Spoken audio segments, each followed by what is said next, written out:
Y bueno, de hecho desde el primer día, aunque nos focalizamos en el tema de perspectivas, lo mismo ayer, pero ya empezamos a hablar de política, ¿no? Política agrícola. Y hoy entramos de lleno, entramos a ver cómo se miden los subsidios al sector agropecuario. Y la siguiente sesión es sobre políticas agrícolas en América Latina y en el Caribe, donde vamos a estar también presentando ejemplos de acuerdo a lo que nos platicó Dalila esta mañana. Pero primero, preguntémonos si es que funciona esto.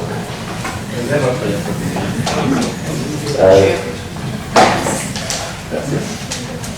Primero, ¿por qué no nos preguntamos por qué intervienen los gobiernos en el sector agropecuario?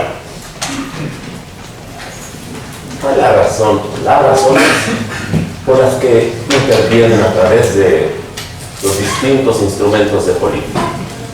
Los principales objetivos de política. Exactamente. ¿Cuáles serían? Volumen de producción. Quiero aumentar producción, quiero eficiencia, pobreza. mejorar la pobreza. Generales, ¿no? Ok. Incrementos de productividad, rentabilidad, ingresos. Estupendo. ¿Sí? ¿Sí? ¿Alguna otra? Pues justo lo que nos acaba de decir José María. ¿Por qué intervienen los gobiernos en el agro? Uno es para aumentar y estabilizar los ingresos de los productores, que nos va a dar una mayor producción, sin duda, ¿no? Y ya sea a través de aranceles, precios de garantía, pagos directos, pero tal como también nos lo dijo Dalila esta mañana, ¿quién se lleva generalmente el grueso de estos apoyos? Los grandes productores, ¿no? Y entonces, ¿qué pasa con la redistribución del ingreso? O incluso, de repente puedo buscar efectivamente estabilizar esos ingresos por medio de estos instrumentos, pero si mi producción varía año con año, pues poder tener un altísimo precio de garantía, pero este año me llegó la plaga y no produje. Entonces, a veces no son tan efectivos estos instrumentos para estabilizar los ingresos. Pero esta es una de las primeras razones por las que los gobiernos intervienen en el sector: aumentar, estabilizar los ingresos de los productores. Otra, combatir la pobreza rural, también como lo dijo Chema.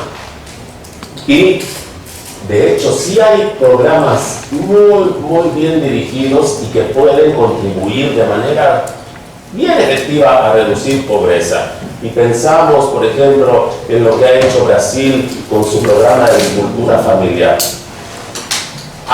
Pero, tal como también nos lo dijo Dalila, la pobreza no es un tema exclusivamente del sector que compete a la política agropecuaria. Y, nuevamente, retomando el ejemplo de Brasil, claro, tenían su programa nacional de agricultura familiar, pero aquí contigo tenían a la Bolsa Familia y también las inversiones en investigación dirigidos a la pequeña agricultura y la infraestructura, etc., ¿no? Entonces, si la pobreza es multisectorial, ojo, porque con un solo programa, una política agropecuaria, no lo voy a resolver, ¿no?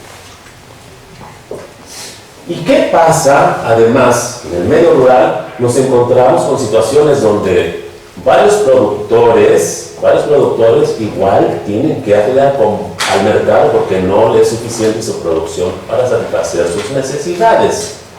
O aquellos que rentan tierras, o aquellos que no son productores, pero que están en la pobreza. Entonces, algunas políticas que buscan atacar la pobreza, pues al final repercuten en afectando también a los más pobres mediante altos precios de los productos alimentarios, ¿no? Empezamos a ver la complejidad de la política agrícola y los dilemas. ¿Por qué más intervienen? Y nos dijo José María, porque muchos países buscan la seguridad alimentaria. ¿por qué empezaron a dar tantísimo apoyo los países desarrollados a sus sectores agropecuarios? Que ya son décadas y décadas. ¿Qué fue lo que pasó? Que de repente los tremendos subsidios. Segunda Guerra Mundial. Se quedaban sin alimentos. Comían papas si tenían suerte. Y entonces los países desarrollados dijeron, no, vamos a crear nuestros para no volver a padecer nunca hambre, ¿no? Y aquí están los resultados. Hoy son las potencias agropecuarias, productoras y exportadoras, ¿no?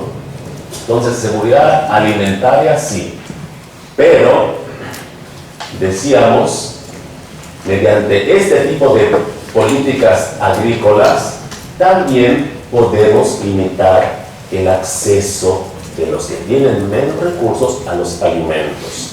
Y en temas de seguridad alimentaria, que es justo lo que trabaja la FAO, ¿no? El término siguiente venía desarrollándose desde hace varias décadas. En el 96 es cuando se define la seguridad alimentaria por todos los países que componen la FAO. Y la seguridad alimentaria no es nada más tener más producción. En la región, como lo hemos visto ya en múltiples ocasiones, tenemos producción para vender y exportamos. Y quiere decir que no hay problemas de seguridad alimentaria. Hay muchos problemas de inseguridad alimentaria, porque una cosa es la disponibilidad de alimentos, que es uno de sus componentes, y otra es el acceso, que no siempre está asegurado. Y otra es la estabilidad en la producción y en el acceso.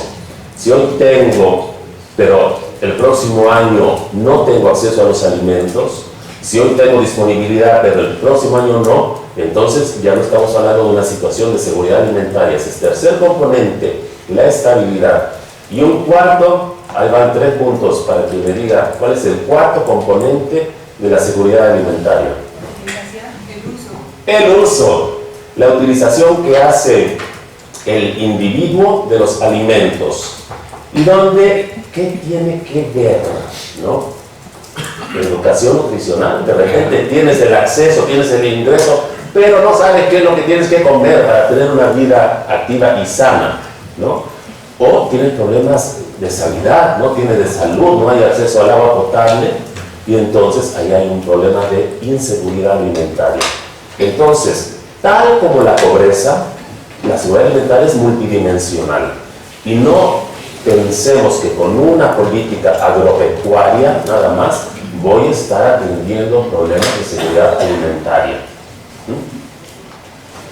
Otra razón por la que los gobiernos intervienen en el sector agropecuario es para proteger el medio ambiente, para minimizar el impacto negativo ambiental. Nosotros en la región todavía andamos muy en pañales respecto a este tipo de políticas que sí se siguen mucho en Europa, lo mencionábamos ayer, y mismo Estados Unidos, ¿no? Y Canadá. Y que van a seguir cobrando cada vez más importancia, sí, este tipo de políticas por el tema del cambio climático, no solo porque afecta a la producción, la productividad, sino porque ya, como lo vimos en varias ocasiones, la agricultura también está contribuyendo a la emisión de gases de efecto invernadero. Y como hay compromisos internacionales de los países, pues a través de la política agropecuaria seguramente algo se va a tener que hacer al respecto. Otra de las razones por las que los gobiernos intervienen en el sector. Y hay otra, influenciar la balanza comercial agropecuaria. Daniela ya mencionó Argentina. Las exportaciones para los argentinos es una importantísima fuente de divisas para el gobierno, y eso no lo van a dejar seguramente en los próximos años, ¿no? Esa fuente. Entonces, balanza agropecuaria, generación de divisas es otra de las razones por las que se interviene en el sector. Y otra, pues responder a presiones políticas, ¿no? Hay grupos, hay organizaciones de productores que pueden ejercer un cabildeo impresionante en los gobiernos, en los congresos, y mover la política agropecuaria, mover la política arancelaria. Y nosotros hemos padecido ese problema de las grandes presiones políticas con nuestros socios comerciales, con Estados Unidos. Por ejemplo, ¿en qué producto? Cuéntenme. Azúcar. Azúcar, sí, también, con las cuotas. Tomate. En tomate han estado con todo, y TLC han estado jugando como han querido con las exportaciones mexicanas de tomate. Por esos grupos de presión que ejercen tanta presión justamente. Entonces, es cierto, pues igual muchos países han firmado sus tratados de libre comercio y se va reduciendo el margen de maniobra, pero no desaparece, no desaparece. Y finalmente, una última razón por la que los gobiernos intervienen en el sector agropecuario es para mantener el status quo. ¿Qué pasa? Yo implementé hace 30 años un programa pro campo y lo dejo, que en su momento tenía que ayudar a reconvertir al pequeño productor de granos a hortalizas y frutas. Esa es la visión simplista del momento, ¿no? Y hacerlo más competitivo, ¿verdad? Y lo dejo años, ¿no? Entonces, algo que a lo mejor nació bien, a lo mejor, para atender un problema, una dificultad específica en su momento, ya varios años después, pues ya no es relevante, ¿no? Ni el problema ni el instrumento, pero continúa. Sí, le da certidumbre a los productores, pero nos complica el hecho de que tenemos que estar respondiendo a los nuevos problemas que se están presentando. Entonces tenemos unos recursos amarrados en ciertos instrumentos de política ya irrelevantes cuando deberían de estar siendo asignados a otras áreas. Quizás para el caso de México, el punto 7 sería crear un nuevo status quo, no mantenerlo. Con el enfoque de política gradual, no estás queriendo mantener el status quo, sino crear un nuevo status quo con una serie de instrumentos de política, una serie de enfoques de apoyos directos que van en un esquema, yo imagino ahorita más político, crear una base política, crear condiciones para... No es mantenerlos, que es crear uno nuevo y que después quizá se va a buscar simplemente mantenerlo, ¿no? Puede ser, así es. Bueno, esas son entonces las razones por las que intervienen los gobiernos en el sector agropecuario. Y ahora, ¿cómo intervienen? Y ya Dalila nos empezó a hablar de cuáles son los instrumentos mediante los cuales los gobiernos intervienen en el sector agropecuario. Nos habló de aquellas políticas que alteran los precios domésticos, como la protección en frontera, todos los aranceles a la importación, las cuotas, o los subsidios a las exportaciones, que anteriormente los países desarrollados aplicaban tantísimo y después se intentó regular para eliminarlos, ¿no? Con ese objetivo. O la aplicación de precios de garantía, una política muy utilizada, y nos decía Dalila, pues es mucho más fácil, no hay que ver precio de garantía o hay que ver arancel, que invertirle más en sistemas de extensionismo, de investigación, de infraestructura. O compras gubernamentales. Compras gubernamentales que no solo las realizan los países desarrollados, sino que aquí lo hacemos, lo hace Brasil, lo hacen varios países también en desarrollo. Un siguiente mecanismo mediante el cual los gobiernos intervienen en el sector agropecuario es a través de las transferencias presupuestales, ¿no? A ver, antes de pasar al número 2, ¿recuerdan cómo le llamó Dalila a este tipo de políticas dentro de su estimado de apoyo al productor? Diferencial de precios. Si es un diferencial de precios, son apoyos al precio de mercado. Ojo, porque eso, decíamos, mañana lo van a estar trabajando en una tarea. Luego, ¿de qué otra manera intervienen los gobiernos? Mediante transferencias presupuestales, pagos directos, ¿no?, que pueden ser por producto, por área, pagos por servicios ambientales, los conocemos aquí muy bien. Procampo es el ejemplo, ¿no?, en función del área. Pero también han habido, por ejemplo, esquemas de pagos compensatorios. Creo que incluso, corríjanme si me equivoco, en México se siguió en algún momento una política de pagos compensatorios y Ingreso objetivo. ingreso objetivo, exactamente. O precios objetivos. Exactamente, entonces también lo conocemos muy bien en México. O programas, aquí está exactamente, de estabilización del ingreso, el ingreso objetivo. También intervienen los gobiernos dando subsidios a los insumos, fertilizantes, agua, energía eléctrica, crédito, seguro, o mediante la tributación. En México durante años, no sé ahora cuál es la situación, pero existían las bases especiales de tributación, ¿no? Los productores pagaban impuestos realmente bajos. No sé, ahora igual siguen pagando. Okay. No pagan IVA, o sea, ahí hay un tratamiento diferenciado para el sector productivo en temas tributarios. ¿Pero eso son transferencias? ¿Cómo? ¿Eso queda en leyes tributarias especiales? Sí, porque de alguna manera son transferencias, digamos, que deja de recibir el gobierno. Exacto. Entonces, o que se quedan ahí con el productor, o tendría que pagar más impuestos. Pero no implican un desembolso, pues, o sea, digo, la lógica Como el de ellos. subsidio No de hay, la gasolina, subsidias un No, no. impuesto. pero no hay un desembolso, no está presupuestado. Pero se quedan con un recurso que tendrían que dar. ¿No? Entonces, pero entran acá porque no nos están distorsionando los precios, ¿no? Eso no tiene impacto en precio. Entonces la clasificamos acá en transferencias presupuestales. Y finalmente, incentivos a la inversión, que también aquí hemos tenido con el programa de Alianza N ejemplos, que se subsidiaba la compra de equipo, de animales, el establecimiento de plantaciones, o el desarrollo de infraestructura a nivel de predio, ¿no? Infraestructura a nivel de predio.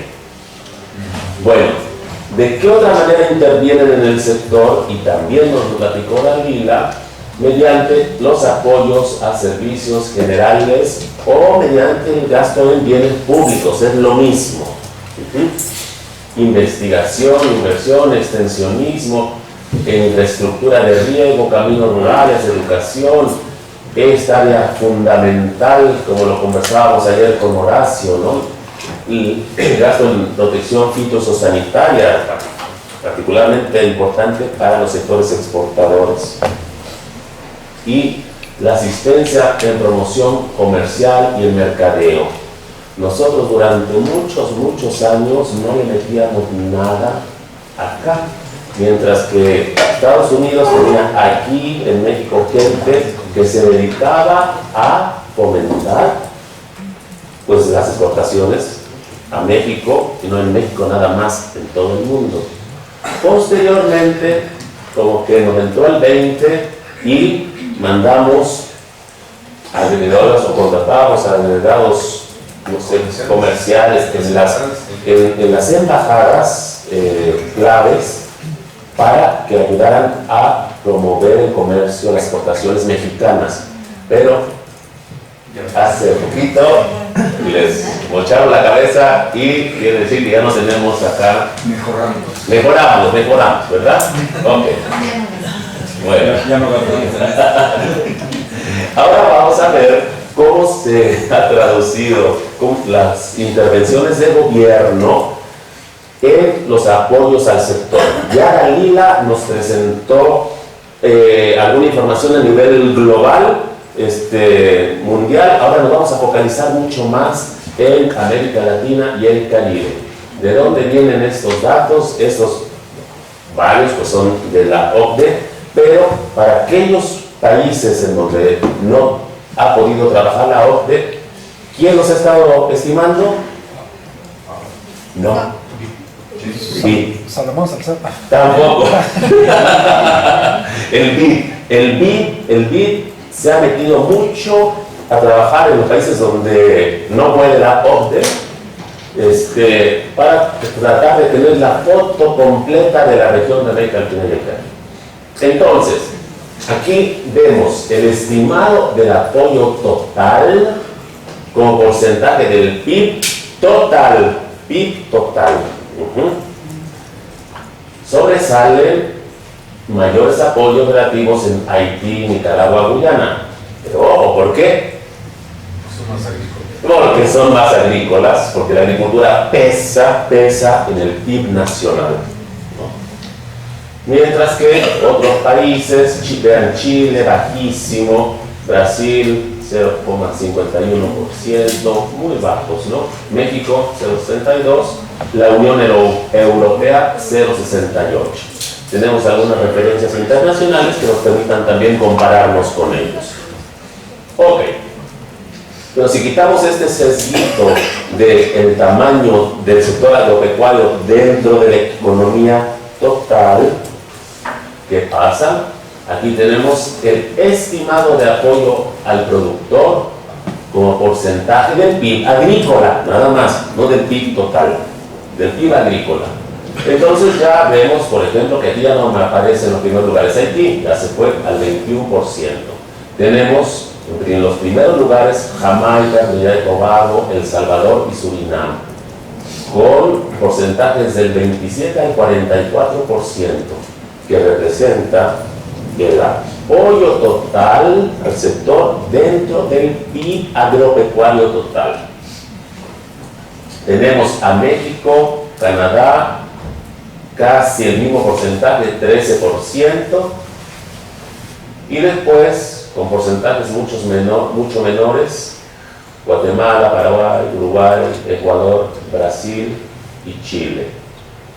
Nuevamente, Argentina siempre va a aparecer en negativo porque ellos no apoyan, ellos graban al sector agropecuario por los aranceles que le aplican a las exportaciones. Bueno, y si queremos ver ahora ¿qué tanto representa el estimado de apoyo al sector total como porcentaje del ingreso agrícola? Esto nos lo presentó Dalina en alguno de los gráficos. Fíjense qué interesante.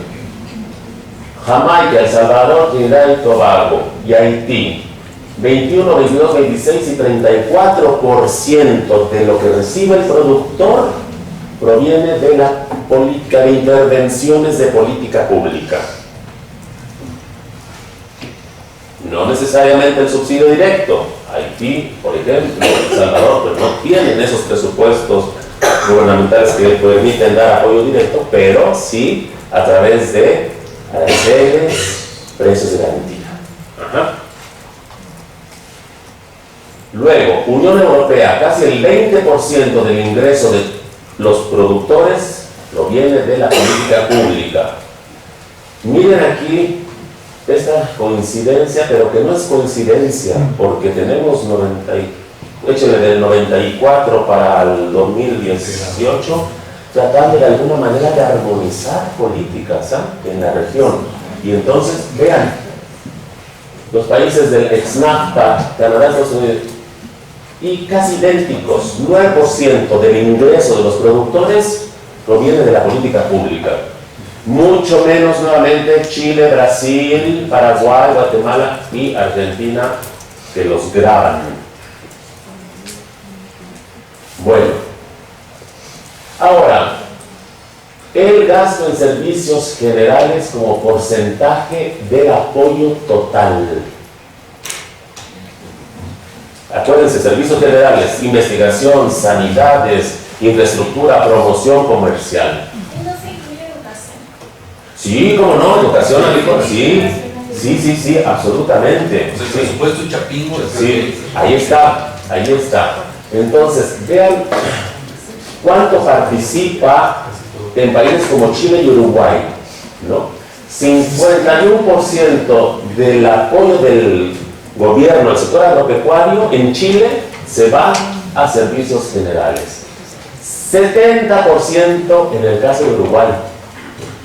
Ahora compárenlo con México, 11%, Unión Europea, 11%, Haití, 3%, Estados Unidos, acá, 10%. Países desarrollados, y tal como nos lo decía Dalila, dicen, pues casi el 90% son apoyos al productor, no tanto en servicios generales. ¿Se acuerdan que lo mencioné?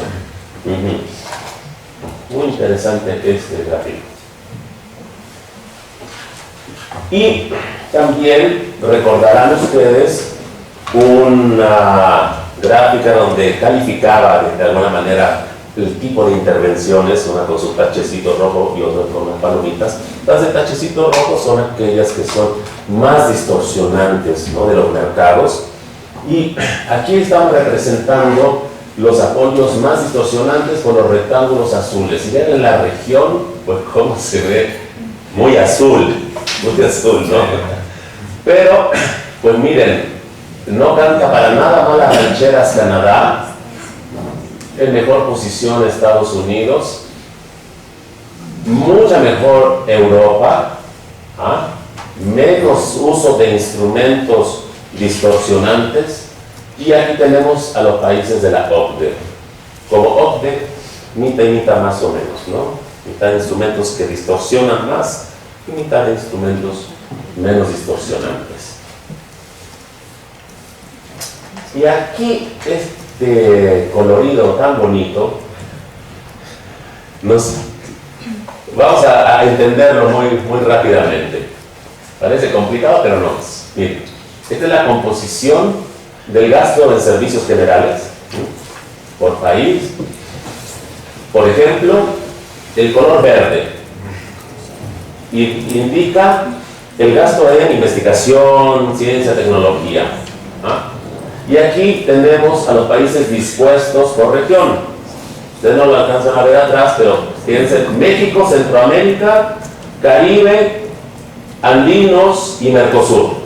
Entonces, lo primero a ver es Mercosur. Vean el tamaño de las barras verdes, que es gasto en ciencia y tecnología dentro del gasto total en servicios generales. Mientras que prevalece el gasto en infraestructura, que es el color naranja, en muchos países de andinos y caribeños. México es el primerito acá. Aquí tenemos un alto gasto en transferencia de conocimientos, extensionismo. Se refiere, son distintos años, porque depende cuando estaba disponible la información para cada país, ¿no? Pero el punto que les quiero hacer, además de que se vea cómo se gasta de manera diferenciada dentro del área de servicios generales, es que hay N maneras de poder comparar y representar esa información, que es bastante buena, ¿no?, sobre política agropecuaria. Vemos aquí, ahora pasamos a el consumidor, y nos decía Dalila, pues es como un espejo, ¿no? Si estamos apoyando al productor y a precios, seguramente estamos afectando. Y efectivamente, vean, más bien, estos apoyos negativos en prácticamente todos los países, a excepción de Argentina, porque ahí pierde el productor, pero gana el consumidor. Y Estados Unidos, no tanto por las políticas de frontera arancelarias, sino porque tienen estos apoyos, estos cupones, food stamps, se llamaban cupones, que se les da a los consumidores más pobres para que puedan ir a comprar alimentos, ¿no? Les dan también quesos. Estados Unidos compra mucho queso, lo cual ayuda al productor a mantener arriba del mercado el precio de la leche. Y después esos quesos, nuevamente, los da a los consumidores pobres o los manda fuera como subsidios. Salomón, perdón, una comparación en lo anterior. Vamos a la anterior. Sí, una comparación relevante sería ir Brasil contra México. Sí. O sea, Brasil genera conocimiento. Miren. Brasil genera conocimiento, que es generación de conocimientos agropecuarios. Y miren México. Genera ciencia, y México no genera ciencia, transfiere tecnología. Y son las dos grandes visiones entre la generación o no de conocimiento. Exacto. Reconocer si estamos en la cresta de la ola en términos de desarrollo científico y tecnológico. Que no estamos en México, ¿no? No, que en México no Y son estamos. dos esquemas de qué? De desarrollo del sector agrícola. ¿Sí? Adecuamos y adoptamos. Y allá que genera. ¿Sí? Buenísimo. Y esa es una comparación muy relevante. Exactamente. O sea, este tipo de información da para mucho análisis, ¿no? Y la enorme ventaja es que podemos comparar fácilmente con la metodología, la forma en que está diseñada y la forma en que se aplica, ¿no? Transferimos. Bueno, aquí. Bueno, entonces estábamos en el porcentaje estimado de apoyo al consumidor. Y otra manera también de representarlo, seguimos con representaciones, la intervención del gobierno en el sector, queremos comparar regiones, ¿no? Entonces, las barras verdes son los apoyos al precio de mercado, lo más distorsionante. Veamos primero el color verde oscuro, entonces.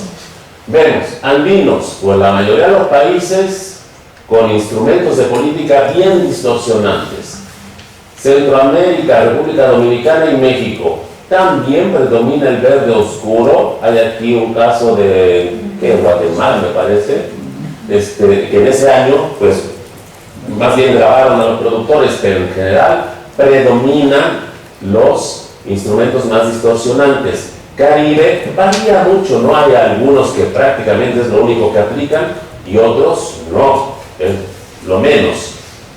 Y Cono Sur, vean, poco color verde, poco instrumento distorsionante y más bien graban a los productores.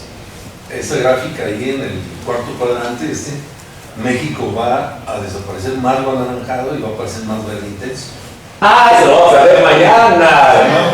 Chema ya le está copiando a Manrubio que se le adelanta. Cállate, Fúsalo. Que se le adelanta en las sesiones. Exactamente. Que no he leído el programa.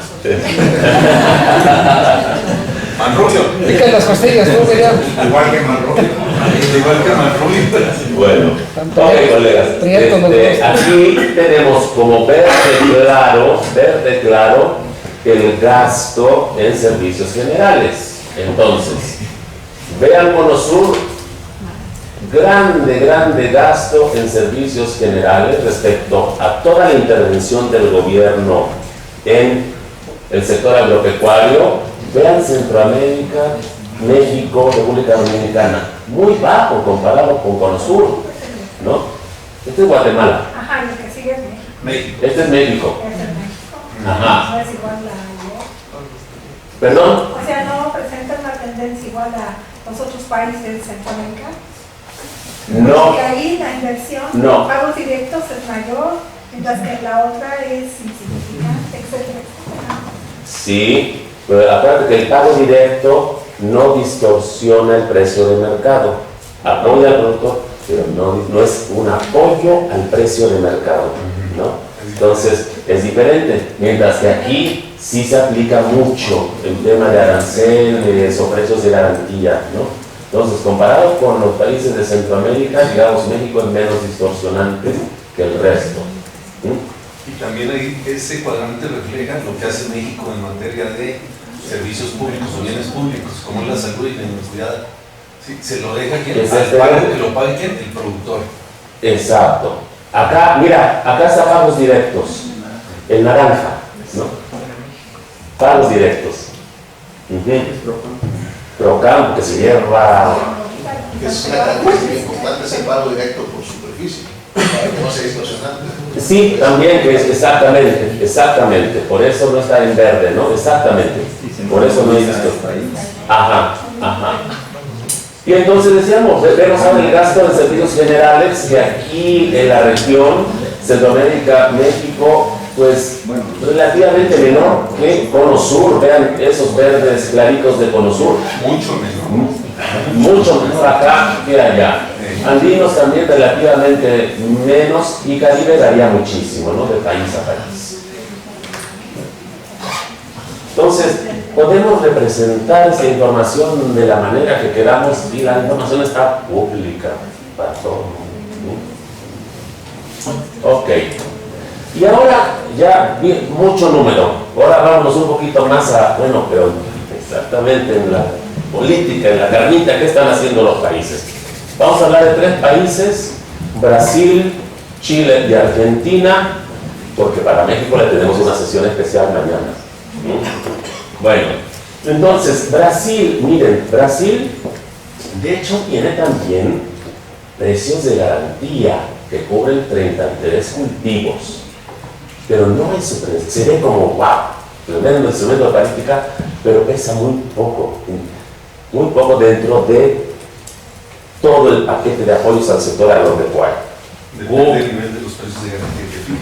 Exactamente, depende del nivel. Por lo general son los precios de mercado los que están rigiendo, pero al menos ahí hay un colchón donde yo sé que me puedo apoyar el gobierno si pasa cualquier cosa. Exactamente.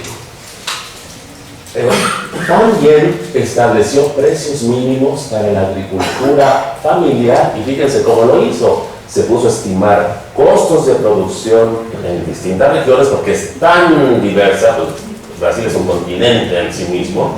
Entonces se puso a estimar costos de producción, y con base en ello dijo, vale, vamos a fijar estos precios pensando en fomentar la agricultura familiar, y ha tenido también este tipo de instrumento de política. Brasil tiene un programa muy importante de compras gubernamentales de productos agropecuarios que utiliza sobre todo pues, para sus programas de alimentación escolar, para hospitales, para cárceles. Pero pues, imagínense un país de 240 millones, las compras gubernamentales son importantes. ¿Lo siguen? ¿Se mantuvieron esas compras? Sí. Después del Lula. No, estas están. Pues estás hablando de Eso las hizo 2014, ¿no? Y no está Bolsonaro todavía. No importa, pero no es que hicieron borrón y cuenta nueva. Sí borraron algo que vamos a presentar ahora. Pero estos programas siguen lo mismo, el que hayan establecido que al menos 30% de esas compras gubernamentales tenían que provenir de la agricultura familiar. Exacto, importantísimo. También financian el almacenamiento, y en el 2014, nomás para tener una idea de magnitud de lo que se ha venido gastando, gastaron 2.5 mil millones de dólares para el sector comercial y 516 para la agricultura familiar, que pensando en el tamaño del sector no es tanto, y lo vemos reflejado en los datos, ¿no? En esos estimados de apoyo al productor. Tiene un instrumento de apoyo al sector vía crédito, tasas preferenciales, y ese es su principal instrumento de política del sector. Crédito. Crédito para el pequeño, crédito para el grande, crédito para el mediano, tanto para capital de trabajo como para inversiones. Y también Brasil, como México, como tantos países, tienen unas diferencias regionales de desarrollo enormes. A diferencia de México, que la agricultura está mucho más desarrollada en el norte, que en Brasil es en el sur, donde está mucho más desarrollada.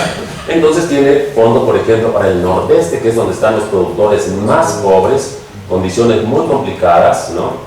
Muy áridas, y hay estos fondos de inversión para desarrollar ese tipo de regiones.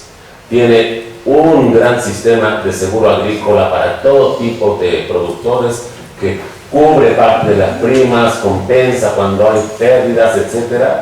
Y tienen este gigante, esta institución que es Embrapa, de investigación, de ciencia, tecnología, que, como decíamos, no le pide absolutamente nada a ningún instituto de investigación agropecuaria del país que se les ocurra desarrollar. Embrapa maneja más del 50% de todo lo que se gasta en investigación, ciencia y tecnología en toda América Latina. Poco más de la mitad lo maneja Embrapa. Y tiene también la mitad de todos los investigadores, doctores, maestros en ciencias, técnicos, los tiene Embrapa, de toda la región. Y entonces, ¿cuál es su institucionalidad? Tiene un Ministerio de Agricultura, Ganadería y Abastecimiento que trabaja con los grandes y medianos productores. Y en 1999 creó el Ministerio de Desarrollo Agrario, que se enfocaba exclusivamente en trabajar con el pequeño productor. Estas instituciones son los equivalentes a secretaría, ¿no? Secretarías de Agricultura. Ese es el equivalente, que casi en todos los países de la región se llaman ministerios. Ajá. Bueno, entonces, en el 2016, cuando hacen todo el impeachment contra Dilma, y entra su vicepresidente Temer, que venía de otro partido, de derecha, con otro enfoque, él elimina el Ministerio de Desarrollo Agrario. Lo pasan primero como una oficina de la presidencia y ha venido más o menos funcionando ahí, pero ya no es la figura de el Ministerio para los pequeños productores, desgraciadamente. Que mucho de lo que vimos de ese gran desarrollo agropecuario de Brasil, y donde también se les montó al tren el pequeño productor, pues se explica por esa institucionalidad que se creó alrededor de la pequeña agricultura, y donde mucho tuvo que ver la organización de productores. ¿Se acuerdan que ayer conversábamos de la organización de productores, de esta reunión especializada en agricultura familiar del Mercosur? Bueno, ahí quien llevaba a siempre, a mí me tocó participar en varias ocasiones en algunas de sus reuniones, y Brasil traía un empuje y traía a sus representantes de diversas organizaciones de pequeños productores, bien formados, bien capacitados, una capacidad de diálogo impresionante. Y este desarrollo social de los años 70, 80, 90, pues se reflejó en que le respondieron creando este ministerio, ¿no? Que después que se lo desapareció desgraciadamente cuando entró la derecha al gobierno de Brasil. Bueno, Chile, fíjense, durante muchísimos años, tal como los países andinos, el principal instrumento de política que seguían eran las bandas de precios. Bandas donde fijaban un precio mínimo, precio máximo.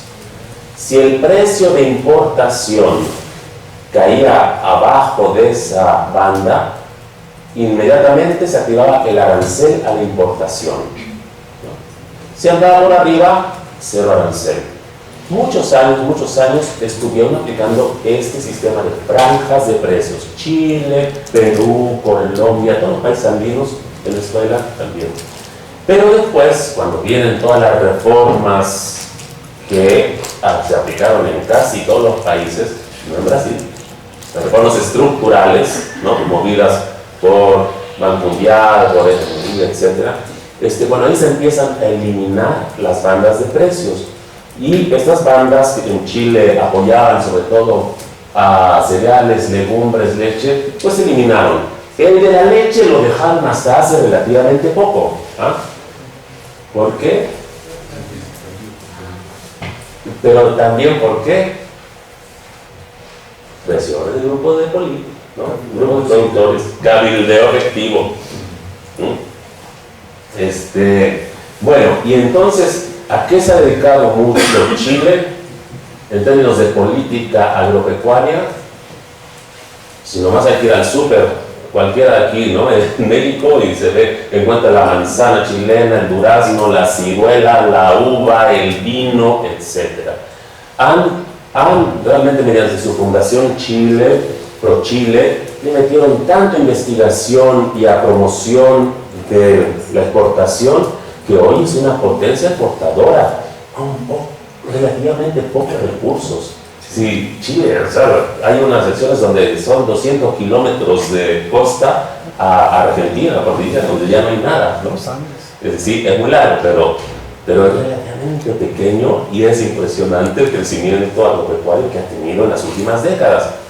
Tema de política, que no se va a apoyar al productor, se va a apoyar directamente o mediante precios de garantía o subsidios. Ya lo escuchábamos también de Dalila, no se apoya al gran productor en absoluto, está muy focalizado y se eliminaron muchísimos instrumentos relativamente más distorsionantes, mucho fomento a la comercialización, a las exportaciones, pero no se olvidaron del pequeño agricultor. Y entonces tienen el Instituto Nacional de Desarrollo Agropecuario, que cumplió el año pasado 60 años. Imagínense esa continuidad, ya quisiéramos sacar, de estar trabajando con el pequeño productor. 60 años ininterrumpidos de apoyo al pequeño productor mediante una cantidad de instrumentos que ahorita lo vamos a ver. Entonces, Chile ha tenido un sector verdaderamente dinámico. Chequen sus tasas de crecimiento, 10, 12 anuales, impresionante cómo ha crecido las exportaciones agropecuarias, silvícolas de Chile. Pero, ¿qué pasa? Recientemente, porque les tocó la puerta del cambio climático y empezaron a ver en la zona central, que es una zona muy importante de frutas, de productos pecuarios, y empieza un año con sequía y el otro peor sequía y el otro, entonces los animales empezaron a morir, se vinieron abajo muchas plantaciones y eso vamos a verlo en los próximos años, una caída yo creo más o menos fuerte en algunos productos, ¿no? Y las marchas también. Las marchas, esas ahí van. No, las marchas. ¿La qué? Las marchas. Marchas. Es que la marcha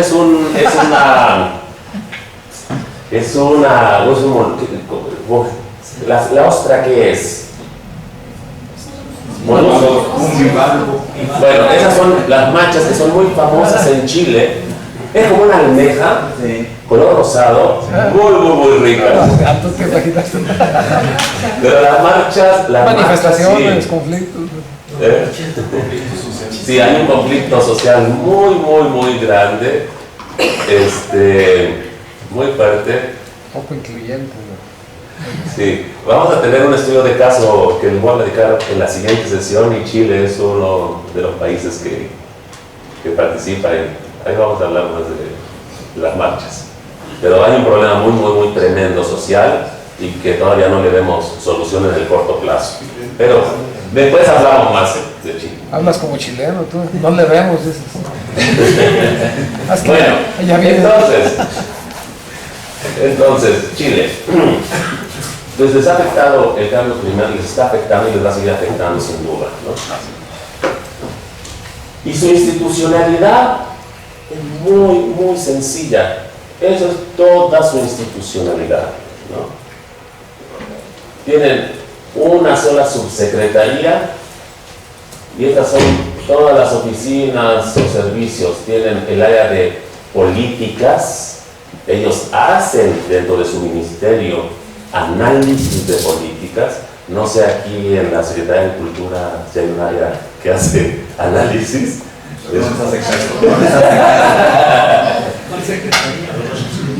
Tienen a su corporación forestal y su instituto que les hace investigación forestal, la comisión de riego, de innovación, recursos naturales, el INDAP que ya les comenté, que está enfocado al pequeño productor, temas de sanidades, investigaciones, capacitación, cultura, y recientemente se acaba de agregar el área de agroseguros, de inocuidad y calidad alimentaria y obviamente de gestión de riesgos pensando en cambio climático. Entonces toda su institucionalidad son oficinas bien pequeñitas, pero que han sido bastante efectivas, muy efectivas. Y esto es el INDAP, que decíamos trabaja exclusivamente con el pequeño productor. Y vean el tipo de apoyos que hoy tiene. Tiene el programa emprendedor, ¿no? Que comenzar una nueva área productiva, de comercialización, quieres consolidar, quieres diversificar, quieres asociarte, capacitarte, requieres financiamiento, seguros, todos esos programas ahí de apoyo para el pequeño productor, exclusivamente. Y con sus oficinas regionales y todo. Y también tienen un programa de mujer, para la mujer rural, para el joven rural, donde ya también algunos de sus programitas de joven rural a través de Facebook y todo, mencionante, o sea, también muy acordes con lo que hacen hoy los jóvenes. Un programa de pueblos indígenas y de organización. Fíjense qué bonita gama de apoyos, ¿no? Para el pequeño productor. Y pasamos a Argentina, en donde veíamos que siempre aparecía, ¿no?, con apoyos negativos. ¿Por qué? Porque ha estado aplicando impuestos a las exportaciones de productos agropecuarios, lo cual ha hecho que se repriman los precios que recibe el productor. A los consumidores son muy buenas noticias, pero para el productor no. Hay sí algunos apoyos positivos a través de créditos a tasas preferenciales, todo el tema de inspección sanitaria, los servicios generales o bienes públicos, e investigación y extensión, tanto para el grande como para el pequeño productor. El INTA, Instituto Nacional de Tecnología Agropecuaria, equivalente al INIFAP de acá, hace un trabajo también muy bueno y toma en cuenta también al pequeño productor, pero decíamos, allá el pequeño productor, que no es el de 0 a 5 hectáreas, sino el de 20, 30, 40, ¿no? Y bueno, es muy conocida por sus grandes recursos naturales, tal como Brasil, y hay un sector privado muy dinámico, que incluso también metido en temas de investigación, ¿no? No nada más para invertir y rentar miles de tierras para producir la soya y el trigo y el maíz, sino que también hace investigaciones muy fuerte, pero lo que ya conversábamos desde el día de ayer, queda esa gran duda sobre la sostenibilidad del crecimiento agropecuario. Y más bien como que lo que se ha estado metiendo más el gobierno como política, donde además ha estado interviniendo, es en el sector de biodiesel de soya. Fíjense, el país estableció mezclas obligatorias desde 2010, comenzando con 5%, y espera llegar a 10% en el caso de diésel y 12% en el caso de gasolina. Y el gobierno, que no lo hace en otros productos, pero asegura la compra del biodiesel a un precio de garantía. Hasta el 2021 va a estar con este instrumento. Yo te aseguro, tú produces biodiesel, te aseguro una compra a un precio garantizado. La producción de biocombustibles cuentan con apoyos fiscales, le regresan el IVA bajo ciertas condiciones. Y los impuestos que cobran a la exportación de biocombustibles son menores a los de la soya. Entonces, Argentina se está metiendo un poco más como política del sector agropecuario vía los biocombustibles. Y decíamos que casi todos los productos tienen un apoyo más bien negativo. Aquí están las magnitudes: maíz, soya, leche, etc. Y solo en el cerdo y en el huevo hay un apoyo positivo al productor, pero también relativamente bajo. Bueno, ¿y cuál ha sido el impacto de la política agropecuaria en el sector agropecuario? ¿Cuáles son los impactos?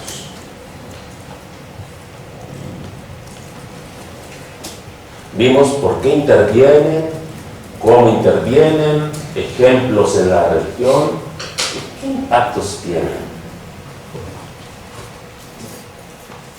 Desgraciadamente, en la región no sabemos mucho. ¿Por qué? Porque no se hacen evaluaciones de impacto de la política.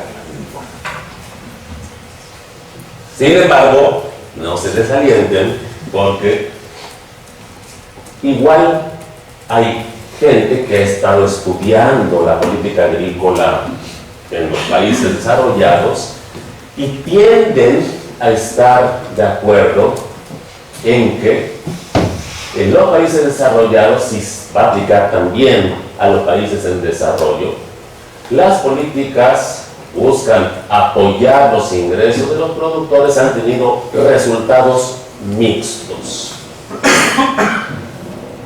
Los mayores precios, pues efectivamente, tienen un impacto positivo en los ingresos del productor, ya sea, decíamos, vía redes de garantía o aranceles a las importaciones. Pero ¿quiénes son los ganones? ¿Quiénes se benefician? Normalmente los grandes, y Danila lo comentó también en ese análisis que hicieron de Procampo, no sé en qué año. Dijeron, ¿quién se está llevando los apoyos? Los grandes productores. Maseca se llevaba, Minsa se llevaba, Bachoco se llevaba. En Inglaterra la reina se lleva los apoyos. Entonces, entonces hay un impacto positivo en los ingresos agrícolas, pero se benefician los más grandes. Y lo mismo sucede con los pagos directos. Quien produce más, quien tiene mayor superficie, es quien se va a llevar los mayores pagos, ¿no? Entonces, ni las políticas de apoyo vía precios, ni las de pagos directos son efectivas para apoyar al pequeño productor. Don Leos. Sí, pero eso que señala del instrumento no es consubstancial al instrumento, y eso es lo que habría que diferenciar. ¿Quieres elaborar? Sí, por ejemplo, ahorita se habla mucho de que tú cierras una instancia, es como si quitas un curso porque el profesor es malo. Digamos, confundes, se confunde como la corrupción. Sí, yo digo que algunas que señalan, por ejemplo, el hecho de que los grandes productores se beneficien de un tipo de apoyo se hace ver como que eso fuera consubstancial al tipo de apoyo, pero no es así. Es como, dices que quitamos Procampo por hectárea porque Sinaloa le pagaban 3 veces. Bueno, pero eso no es consubstancial teóricamente al apoyo. Esto es ya la política en concreto, la corrupción, otra cosa. Cualquier instrumento es susceptible de corromperse y que alguien se lleve más que otro. Un precio de garantía no es que pague 10,000 pesos la tonelada, simplemente que esté por encima del precio de equilibrio del mercado y ya. O sea, yo creo que eso es importante, porque ahorita muchas veces están haciendo. Si yo pongo el ejemplo, puede estar como todo ejemplo, tienes un contraejemplo. Porque un profesor es malo dando, digamos, micro. El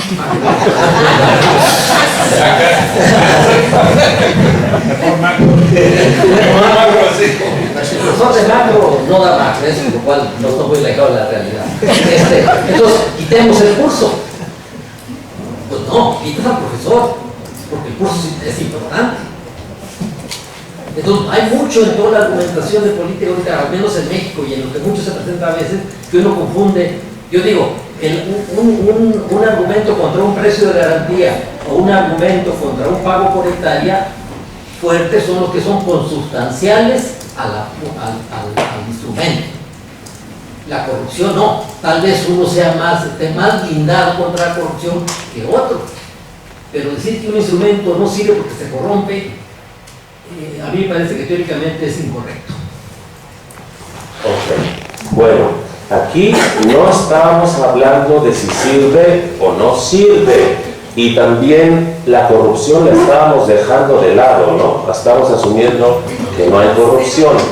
El punto es, cuando yo implemento, aplico instrumentos de política de apoyo a los ingresos, sin corrupción, sin lo que quieras, lo que se observa, y hay varias evidencias, es que quien se va a llevar la mayor parte de los apoyos, esa es una realidad, pues va a ser el que más produzca, Sí, o el que más superficie tenga. La mitad de lo que produce, nada más. ¿Perdón? ¿Por qué no le compran la mitad del produce como ahorita, el precio de garantía? ¿Cómo quieres limitar el exceso de oferta? Entonces nomás a los de 5 hectáreas y hasta 20 toneladas. O sea, Okay. el instrumento, ¿por qué tienes que comprarle todo a un gran productor? Es a lo que me refiero, que no es consustancial, es lo que yo quiero decir, por no ser consustancial al instrumento. Ok, entonces hablamos de la importancia de focalizar el instrumento, ¿no? Ok, aquí quiere decir algo. Pues lo que dice Leo es relativamente cierto, porque también depende del tipo de proyecto o de programa, de cómo esté planteado el programa. El programa tiene una intencionalidad, es un programa neutro. Entonces, si el programa está elaborado para beneficio de cierto sector, pues es evidente que si funciona el programa va a beneficiar a ese sector. Si el programa no está claro, pues va a beneficiar al que pueda meter mano allí, ¿no? Entonces, el asunto es que, pues sí, es cierto, que el programa en sí puede no tener la culpa, pero el programa no es algo neutro, tiene una intencionalidad. ¿Sí? Es que prácticamente el 80% de los instrumentos de política agrícola van a resultar regresivos en su aplicación si no se considera la base de distribución de los recursos naturales para la actividad productiva. ¿Sí me explico? Por eso, uno de los elementos de la política agrícola podría ser también ¿qué? Una reforma agraria. En México, claro, en México hablar de una reforma agraria del centro al norte del país, no, pero del centro al sur del país sí es perfectamente factible una redistribución de los recursos naturales para la producción agrícola. No inventes. ¿De acuerdo? Sí, si hay una base desigual de distribución de recursos, la mayoría de los instrumentos de política agrícola va a resultar que regresiva. Es decir, los más ricos van a obtener mayor cantidad de subsidios. ¿Qué fumaste? Sí, pues simplemente hay que sumar, ¿no? O sea, produzco tanto, me va a llegar tanto del apoyo, o me va a proteger tanto ese arancel, y produzco, soy un pequeñito productor, pues me voy a beneficiar en función de lo poquito que produzco, ¿no? Pero al revés no, Al revés no. A ver, Leo, ¿por qué al revés no? Sí, porque ¿quién dice por qué tienes que pagarle igual de ser todas las toneladas se las pagas a 5,000 pesos y tiene 3,000? ¿Por qué no le pagas nomás la mitad de esas 5,000 y las demás no? ¿O por qué en la medida que la producción crece y no quieres que sea regresivo, vas pagando menos por tonelada entre más toneladas produzcas? ¿Quién dice que eso no? Entonces no es consustancial al instrumento que uses para que tú las 300 toneladas las pagues a 5,000 pesos. Hay distribuciones regresivas en ese sentido. Entre más produzcas, menos te pago por tonelada. Marginalmente puedes manejar la valoración marginal. O sea, yo no veo por dónde el instrumento dice a los ricos, al que tiene más hectáreas, dale más lana.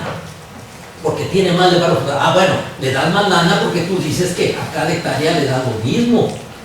Pero si no le das lo mismo o le das más a la mitad, bueno, Ok, pero aquí Don Leos ya nos está hablando de un rediseño, de afinar un poquito esa política de precios de garantía, pero aquí hablábamos un precio que se fija, como ha sido el caso en la mayoría de los países, igual para todos, o un arancel que sí o sí les va a aplicar a todos. A eso hace referencia esta exposición. Ahí.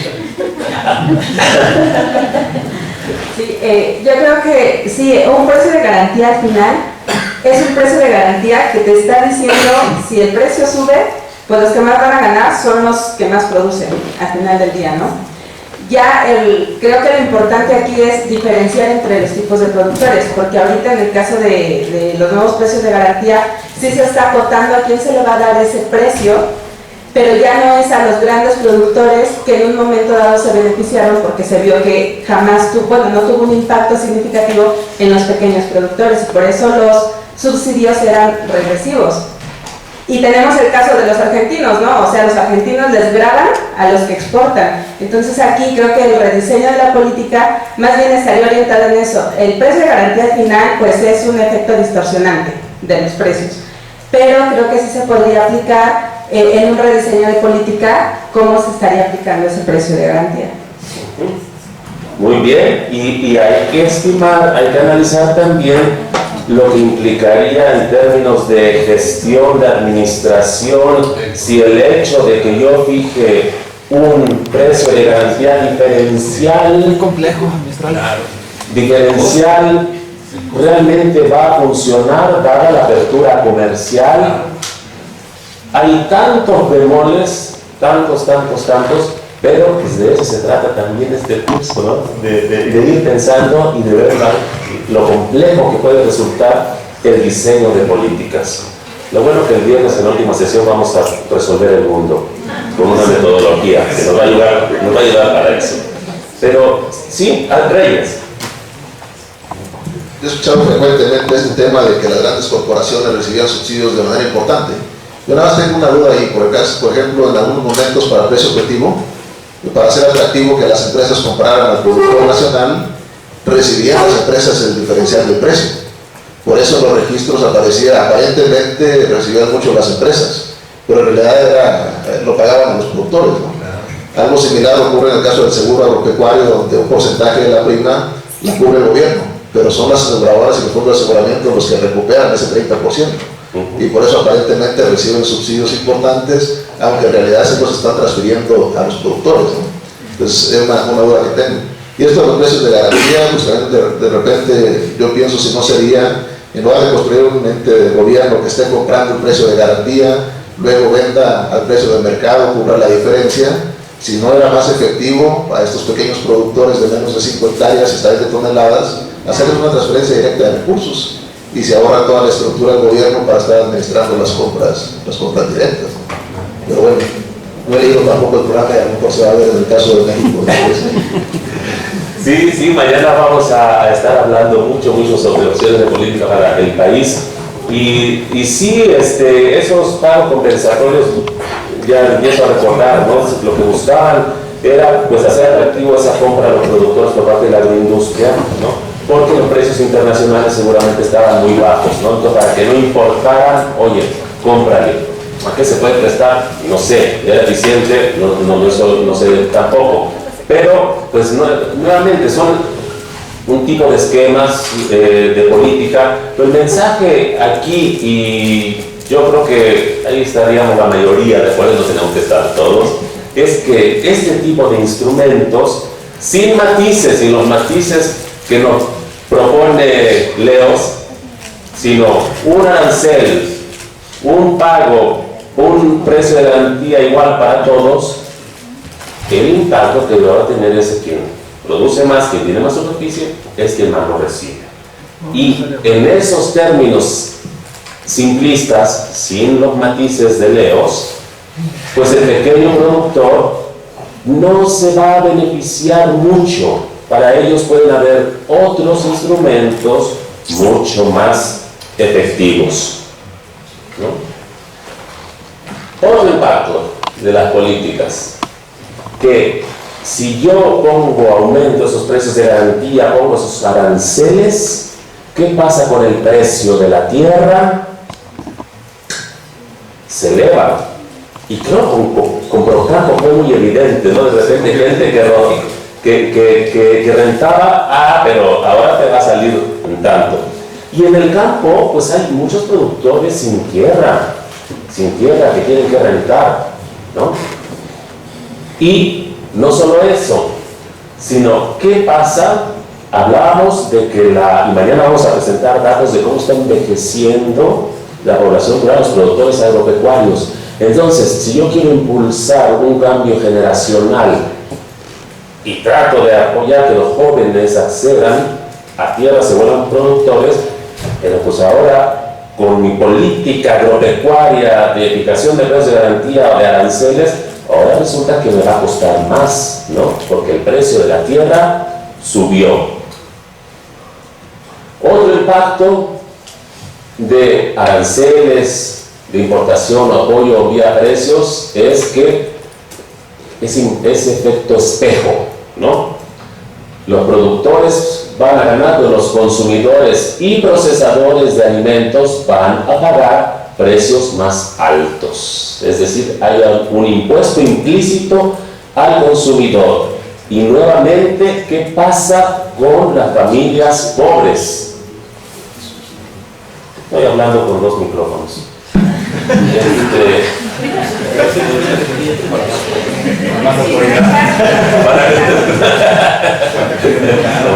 ¿Qué pasa con la gente pobre que le dedica un altísimo porcentaje a la compra de alimentos? Va a sufrir, ¿no? Entonces es algo a considerar y es algo. Estamos hablando de impactos vistos en los países, lo que ha pasado cuando se sigue este tipo de políticas. Entonces afecta a familias de bajos ingresos. Entonces tenemos justamente ese dilema, ¿no? De apoyar a los productores, el apoyarlos puede entrar en conflictos con programas de combatir la pobreza. ¿Cómo resolvemos eso? Es cierto, y ahora abrimos a discusiones el tema, ¿no? Mejor apoyar niños. Mejor apoyar a niños. Bueno, ¿Cómo que hacemos ahí este dilema? pues hay una opción de política, ¿no? Pero no necesariamente es la agrícola. Por ejemplo, compras del gobierno a precios de garantía y ventas a precios subsidiados a los consumidores, ¿no? Que es lo que se hizo en México durante mucho tiempo con la tortilla, maíz y tortilla, ¿no? El sistema maíz-tortilla. Esa es una posibilidad, pero el problema es el costo del programa, porque es subsidio al productor y subsidio al consumidor, ¿no? Entonces ese ya es un costo elevadísimo. Tan elevado que me acuerdo de un estudio, yo creo que fue de los años 70 de la CONASUPO, que era lo que hacía, y decía, para llevar, de lo que gasta CONASUPO, un peso que gasta, y donde el principal objetivo era el apoyo al productor, le está llegando 17 centavos. ¿Se acuerdan de ese estudio? Fue muy famoso. Entonces, de repente entramos en esquemas tan complicados de gestionar algunas políticas que nos sale más caro ¿cómo es el dicho? El caldo de las albóndigas, ¿no? Entonces es otro tema fundamental a considerar. ¿Cómo voy a implementar tal o cual política? ¿Es factible o me va a salir en un ojo de la cara y el costo va a ser mayor que el apoyo que le quiero dar al productor o al consumidor? Nada más también porque quizás una manera de dilema es porque el hecho de que produzcas por definición te hace productor, y conceptualmente yo pienso que estaríamos hablando mejor como en términos económicos del neto. O sea, finalmente un pequeño productor en neto es un consumidor neto, no productor. Pues un pequeño productor puede que sea más comprador de alimentos, entonces es un consumidor, pero tú lo metiste como pequeño productor porque lo defines en absoluto, y quizás debiera verse el neto. Si también tú produces maíz, pero no eres productor de maíz, eres más bien comprador de tortillas, de alguna manera. Y entonces el dilema se rompe en gran parte porque ese productor ya no lo ves como productor, sino como consumidor final. Exacto. Entonces, claro, fíjate, ahí lo que decíamos, ese apoyo vía precios, incluso me está afectando a ese pequeño productor que al final de cuentas es un comprador neto de alimentos, ¿no? Entonces, pero no me dijiste qué hacemos ahí, pues.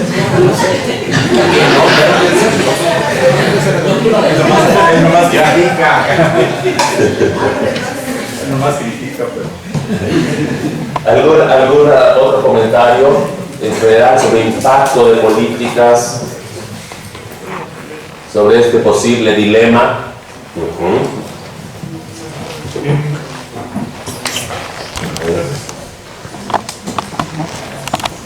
Bueno, por ejemplo, en el caso de México, en el último sexenio, se declaró el programa de hambre cero, ¿no? Y se repartía un montón de despensas, miles de despensas entre la gente pobre.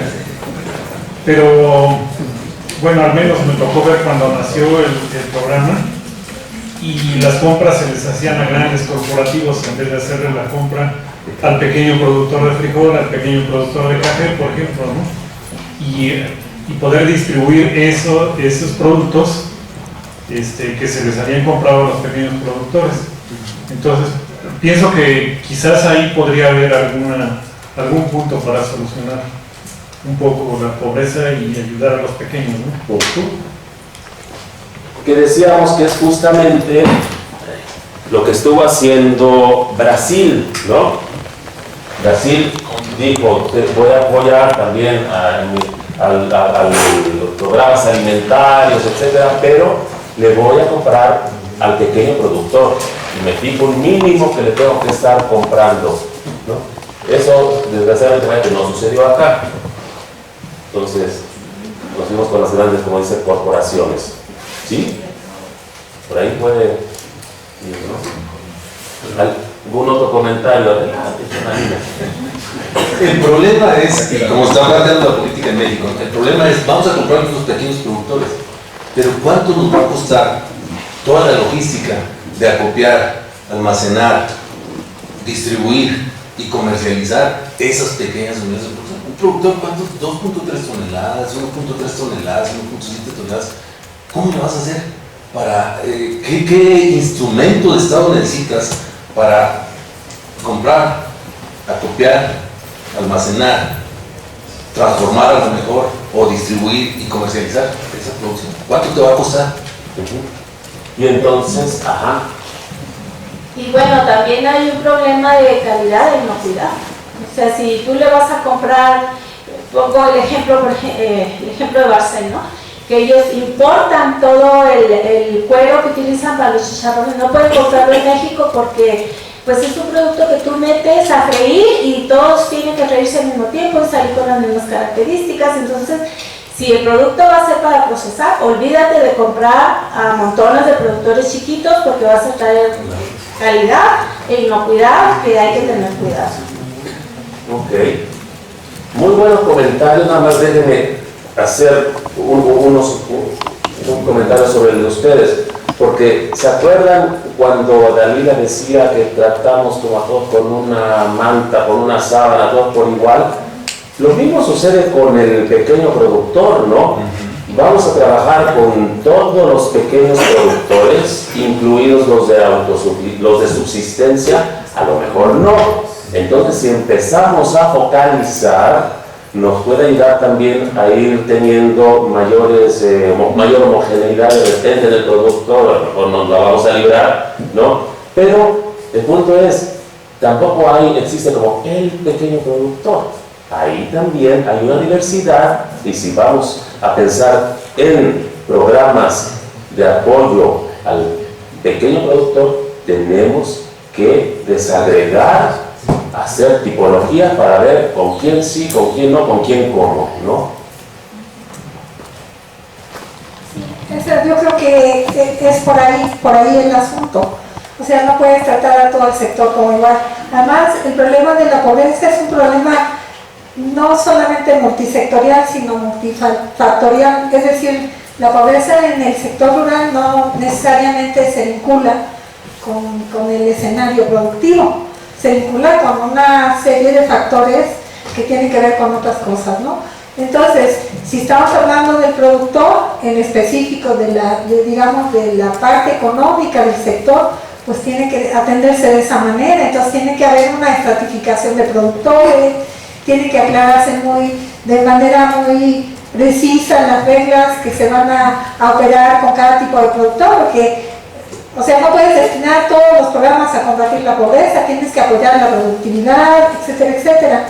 Es decir, no, la pobreza no la tienes que ver como el escenario central, sino como, exacto, ¿no? Sino tú tienes que ver la economía del sector como el escenario central y la pobreza como un elemento que está presente, y entonces en los sectores donde esta pobreza está incidiendo en su sistema de vida, en su productividad, pues tienes que aplicar programas que combatan eso, efectivamente, pero son programas que se tienen que aplicar ahí de manera atendiendo muchos factores, no solamente el factor económico. Exacto, sí. Y ahí entramos con el tema de objetivos, ¿no? La pobreza la ubicamos como el objetivo o no, y obviamente lo que dices tenemos que atender por todos los ángulos, y ahí no hay, tiene razón o no tiene razón, es los objetivos que nos fijemos como país, como sociedad. Un poco iba a eso, a la pregunta a partir de este dilema, si realmente la política agrícola es una política para combatir la pobreza.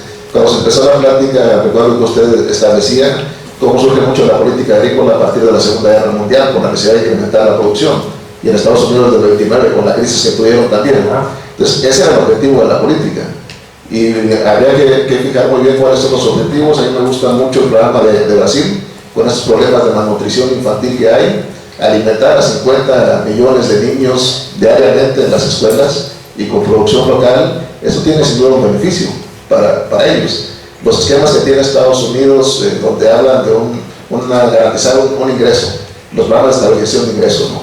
Cada año aportan los productores a una cuenta, el gobierno también aporta, y cuando cae abajo de cierto nivel su ingreso, sean grandes o pequeños, pueden tomar recursos de ese fondo de estabilización para tener por lo menos el ingreso mínimo que se ha establecido, ¿no? Yo creo que depende mucho de cuál es el objetivo que se establece, y a partir de ahí cuáles son los instrumentos más adecuados para trabajarlos. Exacto. ¿Y cuáles son las condiciones de cada país? Porque van a variar, ¿cierto? Y la capacidad financiera, exactamente. Entonces, todos estos factores entran en juego cuando queremos intervenir en el sector y cuando queremos diseñar política pública. Pero siempre se parte de objetivos.